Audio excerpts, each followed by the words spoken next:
Is photography art?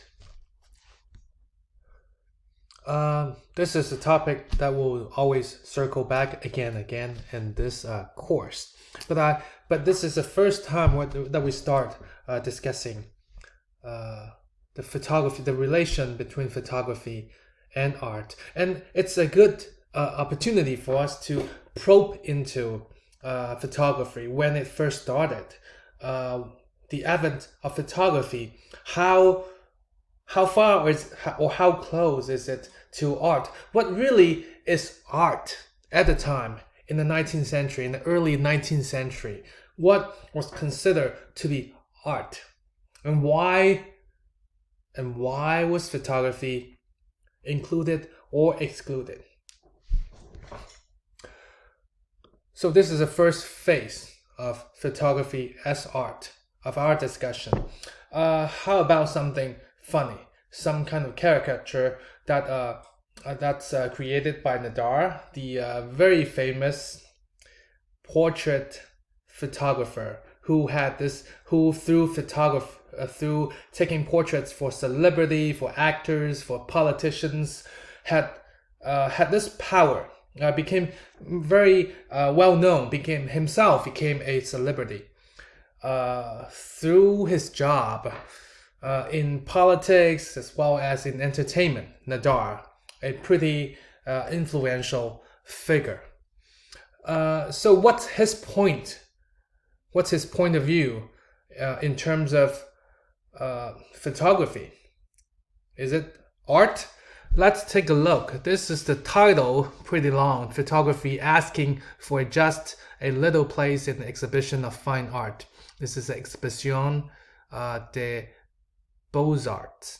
Okay, this is an engraving by Nadar. And he says that, see, this is a camera, right, holding a whole a catalog of books, trying to enter the camera's pieces. Wants to join the exhibition, thinking that what he's holding is a artwork. So he's trying to knock, and then trying to enter the exhibition. And then this artist palette, right, this painting palette, kicked him out. Right, out of the door, out of here. You don't belong here. Right, and then even drag the camera, even outside of the door. Now don't you even get close to this exhibition, because you don't belong here. That's what Nadar says. Right? At the time, photography was viewed as something that's so far away from art. What is art then? That we ask. Art is oil paint. Is oil painting. Is oil painting of allegorical, of historical paintings of historical allegorical subjects. For example, School of Athens, right? That's a masterpiece by Raphael coming out of the High Renaissance, right? Those would be the pinnacle of artworks, of fresco, of oil paint, right? You should paint beauty, like God and goddesses, or history. But these are the mainstream painting. Oil paint is the mainstream genre, the mainstream category at the time for arts. And that's why they have this Beaux-Arts, Academy of Beaux-Arts. People go into the academy and get trained to produce, to have that superb technique in oil paint, not in photography,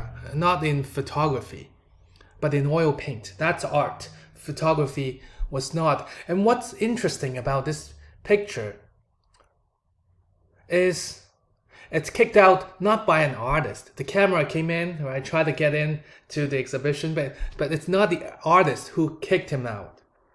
It's it's artist's palette. It's also a device, an object, just like the camera. So at the time, right, it was the camera that was considered to be some kind of mechanical reproduction, some kind of mechanical device, versus the artist's palette that's full of creativity, that the artist can use it to paint whatever. That's more original. Whereas camera is just capturing the reality. That's not so that's not much original about the picture, because the picture is already there. You just capture it. Doesn't require, at the time, people think, doesn't require so much skill, right? The scene's there. You copy it. And the copying itself, it's by mechanical reproduction. The light comes in, develop the image, that's it. Okay, I'm gonna move on, but what do you think? What do you think? Do you agree with this or not? With this caricature?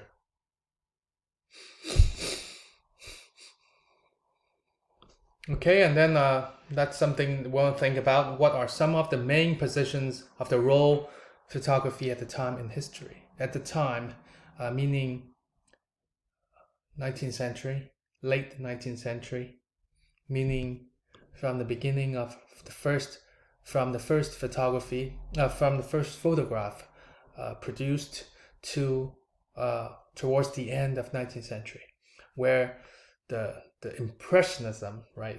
Impressionism is, a movement that trying to capture light, right? The artists were very interested in light and capturing light on their painting. So this two movements, right, the photography, this new technology, and impressionism, the movement and this new technology, they kind of went hand in hand. And they kind of connected to each other in terms of how they develop themselves, and they were the way they were discovered. Moving on, right? What other positions, different positions? Let's share three of them, right? First of all, it was not a fine art, right? The first opinion thinking, it was not a fine art. In drawing and painting, there was the mark of the artist's hand. There should be artist's hand that's at work, in the working, right? It's developed by skill, by training, by observation, by a lot of the things that's so individualistic about us human being, so unique about us, the creativity. And it was but for art, photography, it was merely a mechanical form of art. The camera is a mechanical device. The things that the camera produce is a mechanical form of art. So that's one opinion about photography. No, not art at all. The second opinion is photography was useful to fine art. I can use it, right? You can utilize photography to make art better, to enrich the content of art. So we can use it as a sketching tool. It's kind of like a new skill, right? You can new technology to use, to be incorporated into fine art. But photography by itself, no, it's not art. The third opinion, photography was a fine art, as highly regarded as any drawing, painting, or sculpture. Just like lithography, just like printmaking, right? If those were considered art, I think photography can also be considered art. What do you think? Which opinion do you want to go with?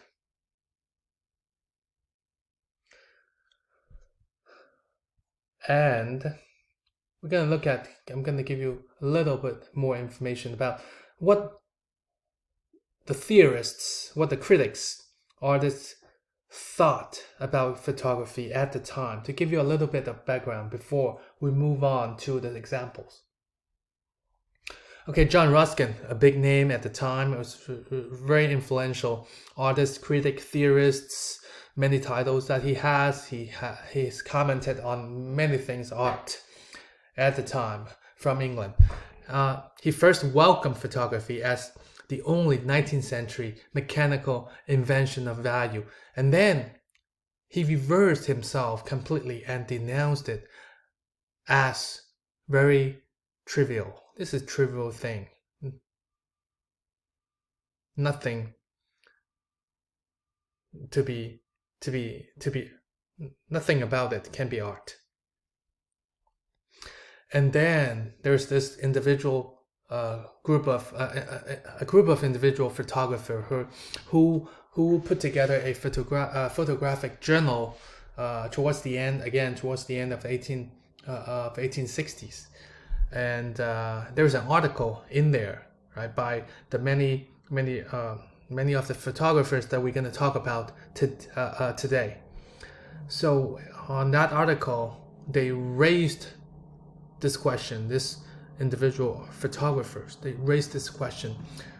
They said that the question is not whether photography is fine art per se. This is changing.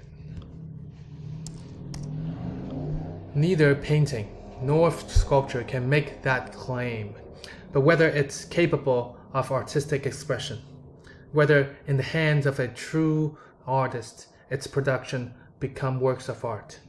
Okay, so on this article, this group of individual photographers, they try to shift that focus, right? They try to shift to that very rigid focus on art. The fine art has to be painting, has to be this, to loosen up that standard. And claim this is a big claim that anything can be art as long as it's capable of carrying that artistic expression that true artist has to offer.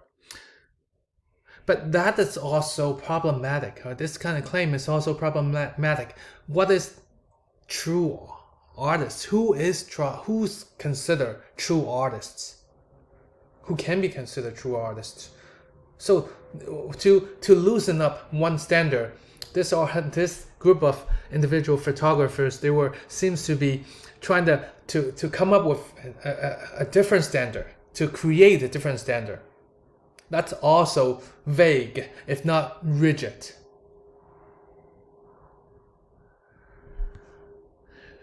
Another picture by Nadar, still claiming, right, that this is it's raining photographers, right?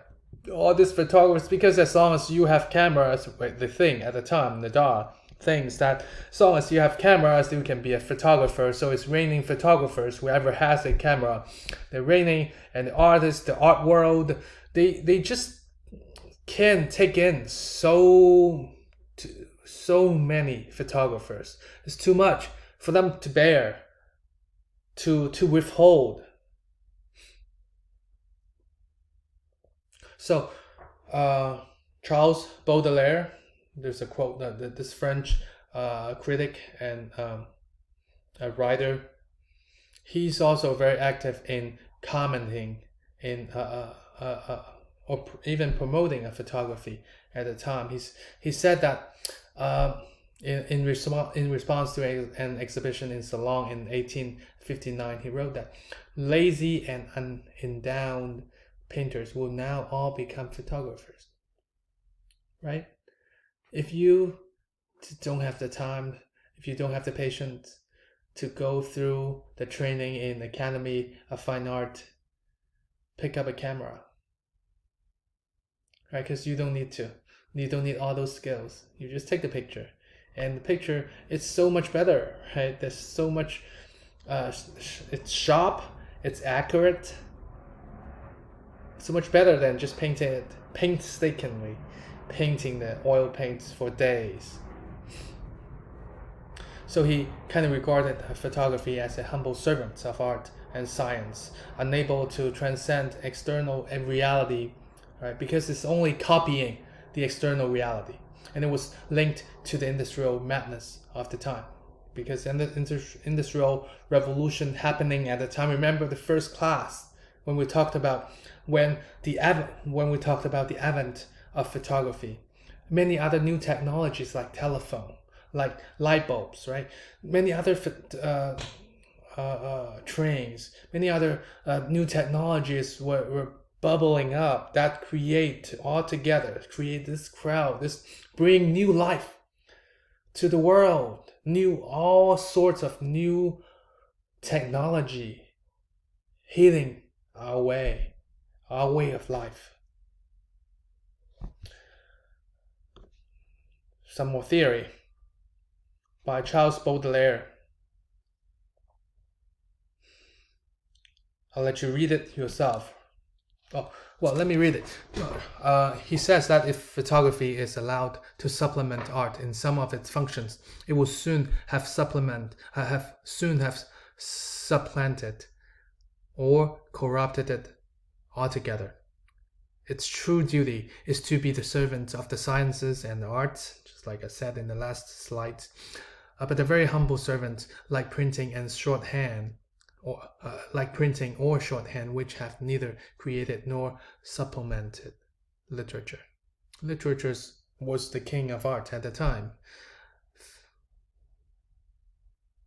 Or let it rescue from oblivion those tumbling ruins, those books, prints, and manuscripts which time is devouring, precious things whose form is dissolving and which demand a place in the archives in our memory. It will be thanked and applauded. Basically, this paragraph just says, photography, stay where you are. Stay in, you are good at capturing the reality, right? The external world, right? Take picture of the scenes of the books, make records, copy those things that soon might decay, over time will become ruins or like architectures. Make a record, right? Help us record those things down. Then you'll be thanked and applauded. Don't try to get into art. Don't try to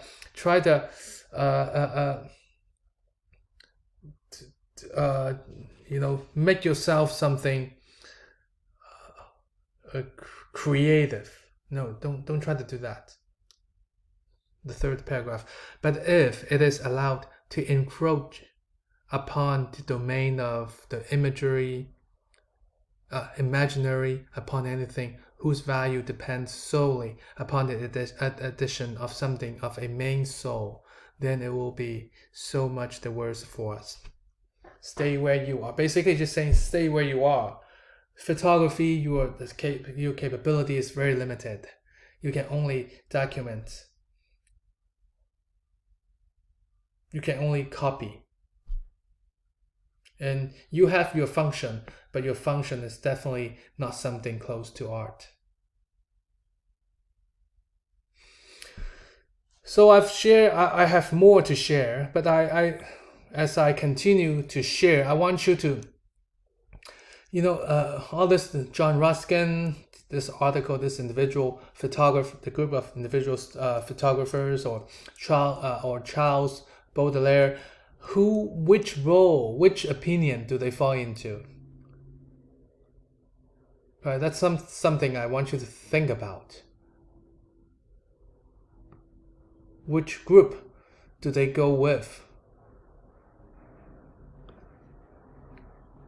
Okay, so I'm going to continue to share these different opinions on nature and impact on the invention of photography on society. This is from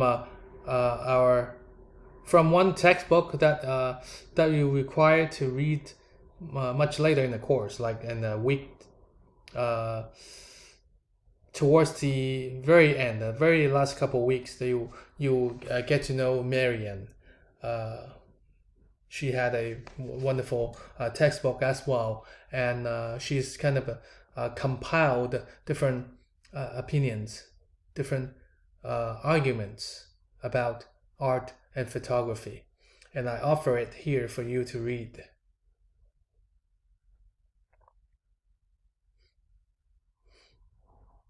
So I'll just move on, and please just stop the video and read the the Marian's texts.